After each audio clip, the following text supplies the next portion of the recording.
오늘 우리에게 주신 하나님의 말씀 사무엘하 24장의 말씀입니다. 사무엘하 24장 1절에서 25절까지 말씀입니다. 사무엘하 24장 1절에서 25절까지 말씀입니다.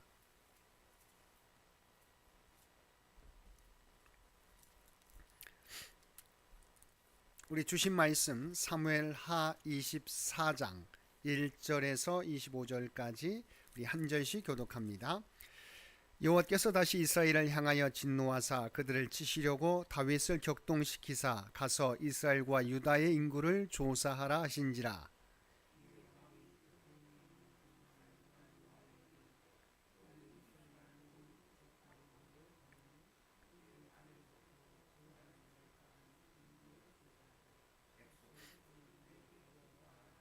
요압이 왕께 아뢰되 이 백성이 얼마든지 왕의 하나님 여호와께서 백비나 더하게 하사 내 주 왕의 눈으로 보게 하시기를 원하나이다. 그런데 내 주 왕은 어찌하여 이런 일을 기뻐하시나이까 하되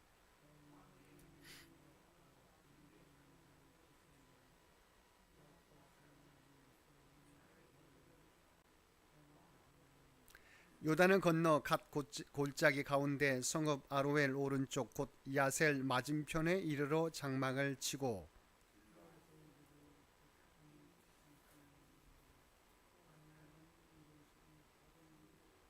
두로 견고한 성에 이르고 히위 사람과 가나안 사람의 모든 성읍에 이르고 유다 남쪽으로 나와 부엘세바에 이르니라.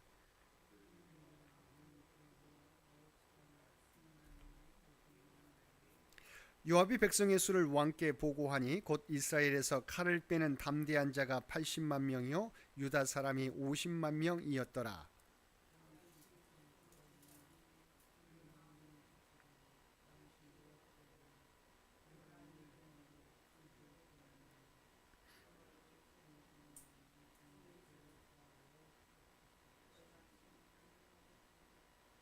다윗이 아침에 일어날 때 여호와의 말씀이 다윗의 선견자 된 선지자 갓에게 임하여 이르시되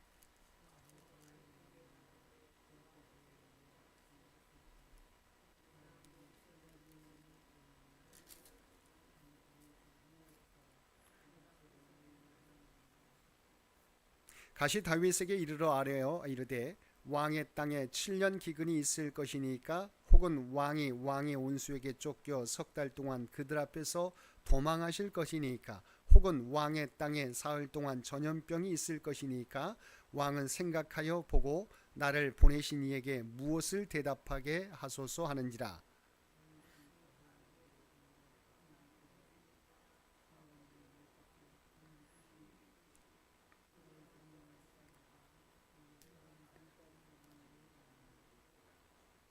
이에 여호와께서 그 아침부터 정하신 때까지 전염병을 이스라엘에게 내리시니 단에서부터 부엘세바까지 백성의 죽은 자가 7만 명이라.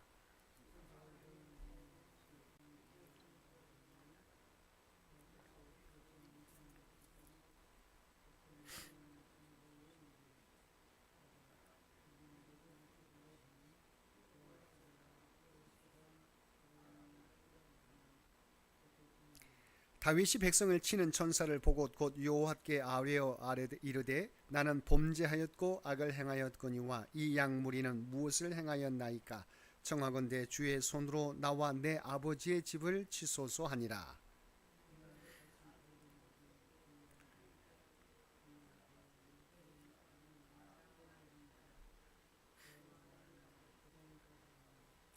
다윗이 여호와께서 명령하신 바 갓의 말대로 올라가니라.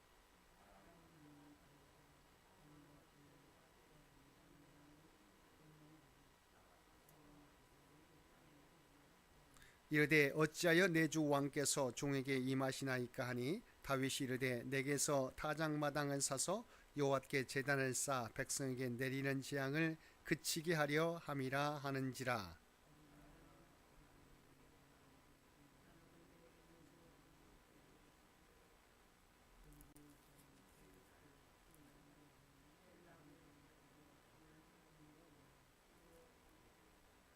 왕이여 아라우나가 이것을 다 왕께 드리나이다 하고 또 왕께 아뢰되 왕의 하나님 여호와께서 왕을 기쁘게 받으시기를 원하나이다.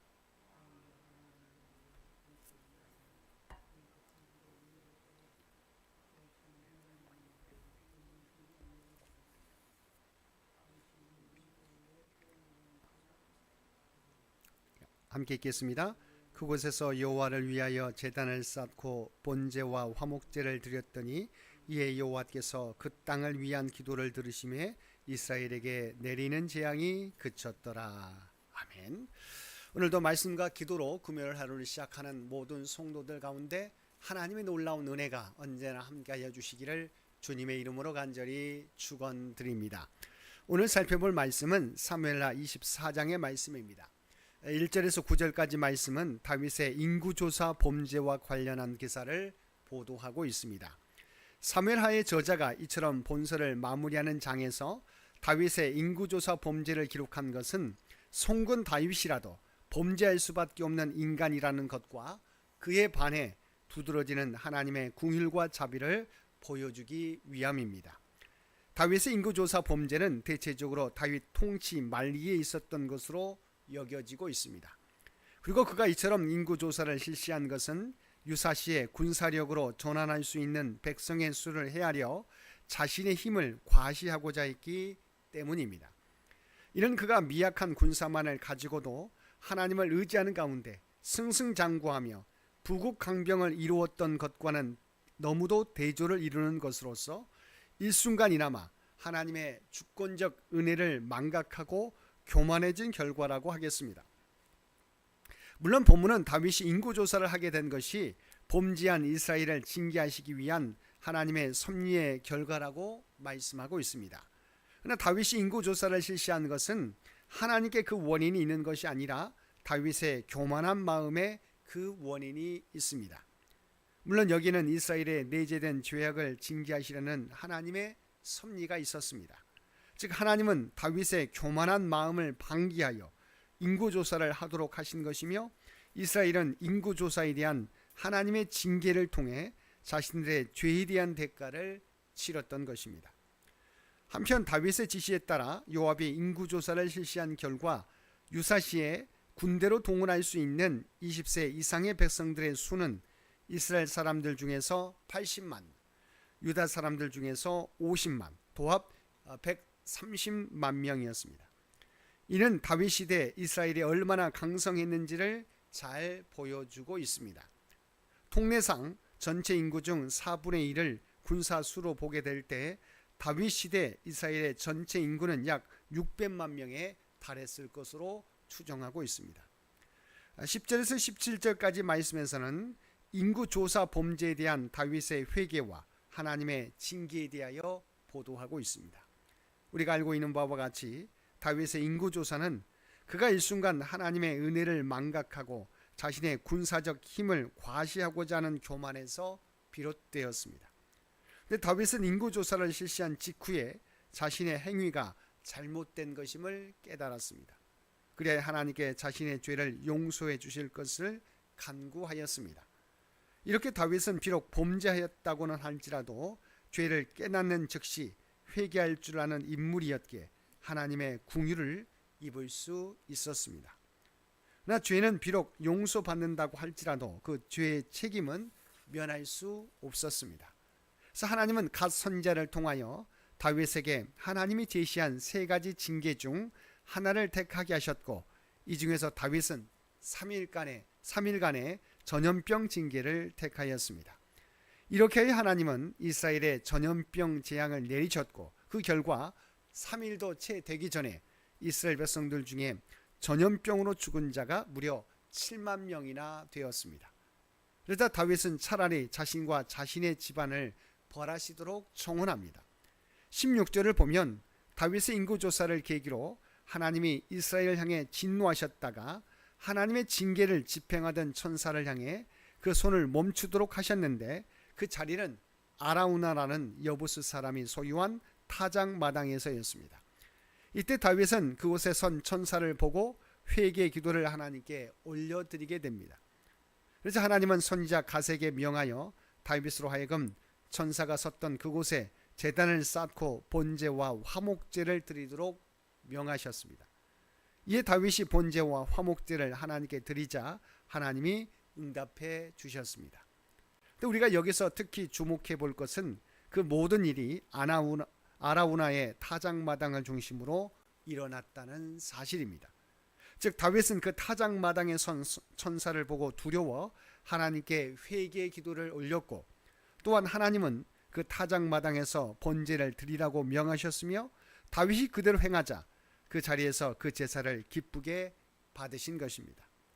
그러므로 이 일은 우리들이 하나님께 그 허물을 자백하고 회개하는 그 자리에 하나님의 은혜가 임한다는 사실을 알려주고 있습니다. 18절에서 25절까지 말씀에서는 다윗의 아라우나 타작 마당 제사와 전염병 중단에 대하여 보도하고 있습니다. 즉 다윗이 하나님의 지시에 따라 아라우나의 타작 마당으로 가서 제단을 쌓고 번제와 화목제를 드리자 여호와께서 다윗의 기도를 들으시고 이스라엘에 내리셨던 전염병 재앙을 중단하신 것입니다. 여기에 보면 하나님은 다윗에게 피제사를 드릴 것을 지시하셨으며 다윗이 제사를 마치자 전염병 재앙을 그치셨습니다. 이는 죄의 용서를 위해서는 반드시 피 흘림이 요구된다는 구속사적 진리를 보여준 것이라고 할 수 있습니다. 한편 다윗이 번제와 화목제를 드린 아라우나의 타작 마당은 역사적으로 중요한 의의를 지닌 장소입니다. 즉 이곳은 옛날 아브라함이 이삭을 하나님께 번제로 드리려고 했던 곳이자 훗날 솔로몬이 하나님을 위하여 성전을 건축한 곳입니다. 그러한 의미에서 아라우나의 타작 마당에서의 다윗의 제사는 인간의 죄를 대속하기 위한 그리스도의 희생을 예표한다고 하겠습니다. 이와 같이 인간의 죄는 결코 그냥 해결되는 법이 없습니다. 죄는 반드시 희생을 통해서만 해결될 수 있습니다. 죄인이 죽든지 죄인을 대신하여 다른 무엇이 죽어야만 죄의 문제는 해결될 수 있습니다. 왜냐하면 죄의 싹은 사망이기 때문입니다. 그러한 이유로 하나님은 구약시대에 인간의 죄를 해결하는 방편으로 제사 제도를 마련해 주셨습니다. 즉 하나님은 인간의 죄를 동물에게 전가하게 하고 그 동물을 잡아 하나님께 제사를 드리는 방법을 통해 인간의 죄를 속하게 하신 것입니다. 그러므로 히브리서 기자는 피 흘림이 없은즉 사함이 없느니라고 하였습니다. 그러한 이유로 구약시대 이스라엘 백성들은 죄를 범할 때마다 동물을 끌고 제사장에게 나와 하나님께 제사를 드려야만 했습니다. 그러나 이런 한계를 극복하기 위하여 예수님께서 십자가 위에서 자신이 속죄 제물이 되는 단 한 번의 영원한 제사를 드림으로 우리의 모든 죄를 사하여 주신 것입니다.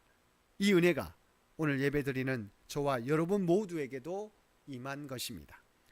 오늘도 그리스도의 십자가 대속의 죽음을 통해서 우리의 죄가 사해지고 구원받게 되었다는 사실을 기억하고 그 은혜에 합당하게 살아가는 저와 여러분 모두가 되시기를 주님의 이름으로 간절히 축원드립니다. 함께 기도드리겠습니다. 사랑과 은혜가 충만하신 아버지 하나님, 그리스도의 십자가 은혜가 우리의 구원의 열쇠인 줄 믿습니다. 그 은혜를 입고 살아가는 저희들, 이제는 그 은혜에 합당한 삶을 살아가게 하시고 세상의 많은 사람들을 주님께로 인도하는 삶을 살아가는 저희 모두가 되게 하여 주옵소서. 그리고 회개하는 자리에 하나님의 은혜가 임한다는 사실을 깨닫고 언제나 하나님 앞에서 살아가는 우리 모두가 되게 하여 주옵소서. 오늘도 이 나라와 이 민족을 기억하여 주시고 오직 하나님의 뜻 가운데 통치하시고 인도하여 주시기를 원합니다. 교회 창립 100주년을 맞이하는 복된 2026년 한 해 동안 주께서 우리 모두와 동행하여 주시고 우리가 계획하는 모든 행사를 통하여 하나님께는 영광이요 우리에게는 은혜의 시간, 다음 선교 100년을 준비하는 귀한 시간이 될 수 있도록 은혜 베풀어 주시옵소서. 2026년 한 해 동안 믿음의 가정들마다 기도의 제목을 허락해 주신 것 진심으로 감사드립니다. 바라옵나니 믿음의 가정들의 일터와 직장과 사업터 가운데 함께하여 주시어서 모든 일들이 형통케 하여 주시고 하나님께 영광 돌리는 귀한 기업들이 되도록 귀한 은총 허락하여 주옵소서. 육신의 연약함 가운데 있는 죄 백성들을 기억하여 주시고 아버지는 연약함 가운데서도 주님 앞에 마음을 다하여 예배드리게 될 때, 기도하게 될 때 모든 예배가 또한 기도가 하늘보좌에 상달되어지는 놀라운 역사, 그자의 하나님의 놀라운 치유와 회복의 역사가 나타나게 하여 주시옵소서. 사랑하는 자녀들을 기억하여 주시고 늘 하나님과 동행하며 하나님을 알아가는 데 힘쓰게 도와주시고 어떤 상황 속에서도 그들의 믿음이 약해지지 않게 되길 원합니다. 또한 하나님이 주신 꿈과 비전을 준비해 가게 될 때 하나님의 지혜와 능력으로 하나하나 성취해 갈 수 있는, 그 비전에 가까워질 수 있는 사랑하는 자녀들 모두 되게 하여 주옵소서. 오늘도 우리에게 복된 하루를 허락해 주신 것 진심으로 감사드립니다. 우리가 그리스도의 십자가 은혜로 구원받은 백성이라고 하는 정체성을 잃어버리지 않게 하여 주옵소서. 오늘도 그 은혜에 합당하게 살아가게 하여 주시옵소서. 세상 속에 빛과 소금이라고 하는 그 사명을 온전히 감당하며 살아가는 우리 모두가 되게 하여 주옵소서. 이 모든 간구 우리를 구원하여 주신 예수님의 이름으로 간절히 기도드리옵나이다. 아멘.